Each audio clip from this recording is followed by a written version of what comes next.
Subscribe. I had only my ear to help me. I heard, and I wrote what I heard. I am the vessel through which the sacre passed.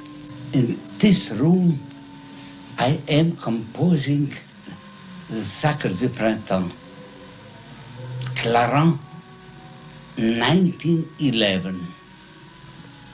Igor Stravinsky. This video reflects on the clinical and symbolic impact of incorporating Igor Stravinsky's composition, The Rite of Spring, into projective drawing to music interventions with my adolescent psychiatric patients.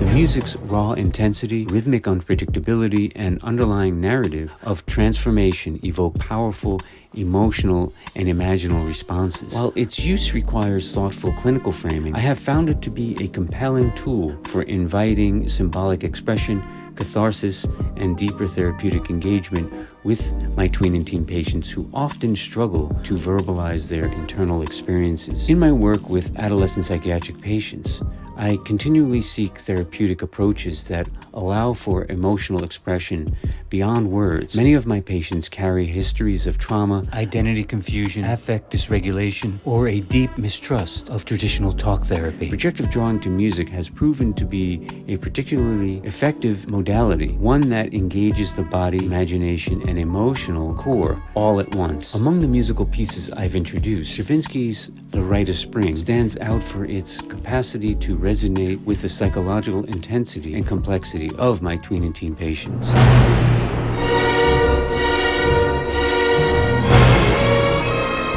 Adolescence, particularly in the context of psychiatric treatment, often feels primal, full of emotional extremes, fragmentation, and moments of psychic rupture. The Rite of Spring, with its propulsive rhythms, dissonant harmonies, and chaotic shifts, mirrors this internal landscape with startling accuracy.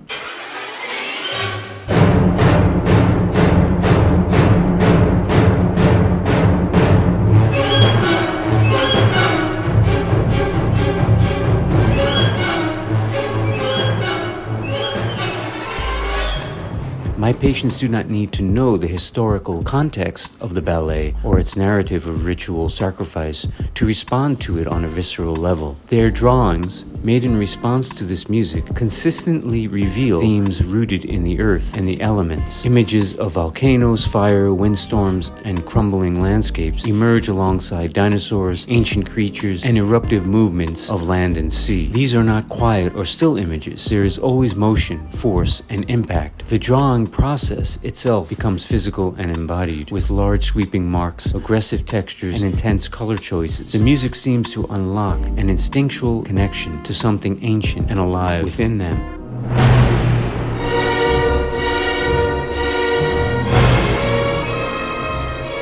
The visceral power of the Rite of Spring is part of what makes it effective, but it also requires careful containment. For my patients with trauma histories, psychosis, or heightened sensory sensitivities, the music can be dysregulating.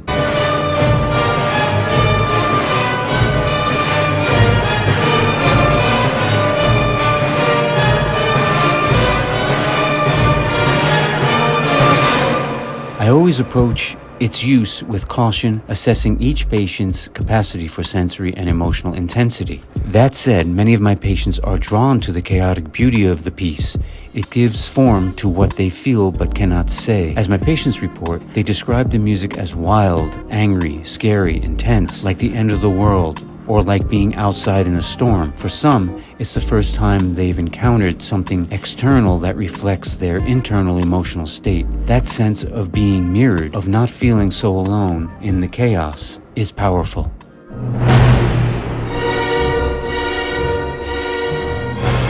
In these sessions, the music functions as both stimulus and symbolic mirror. I encourage my patients to let the music move through them and emerge on the page without censoring, analyzing, or aiming for representational accuracy. What surfaces in their images is often elemental: earth, fire, water, wind, and creatures from deep time or imagination, such as dinosaurs or mythical animals. These images suggest a return to a more instinctual and unguarded self. The movement they use while drawing is just as telling. There's a physicality to the way they engage with the materials that mirrors the rawness of the music.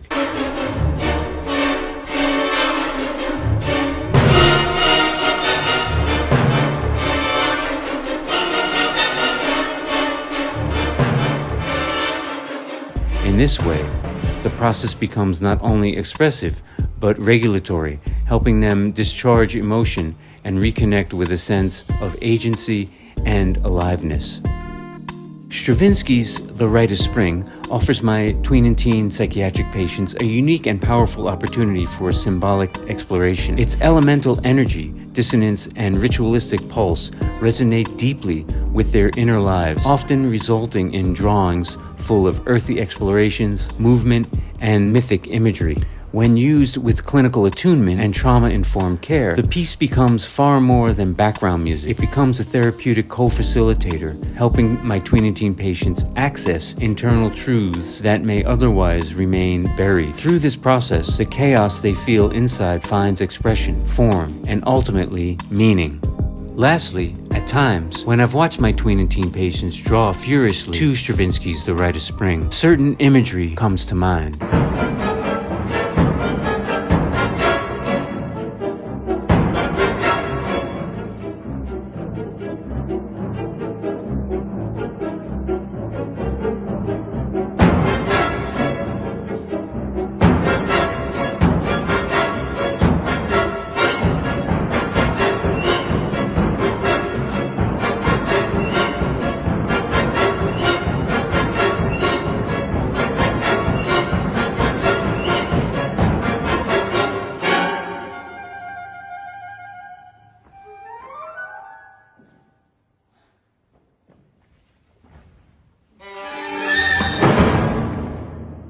Hello, this is Enrico, licensed creative arts therapist, New York State.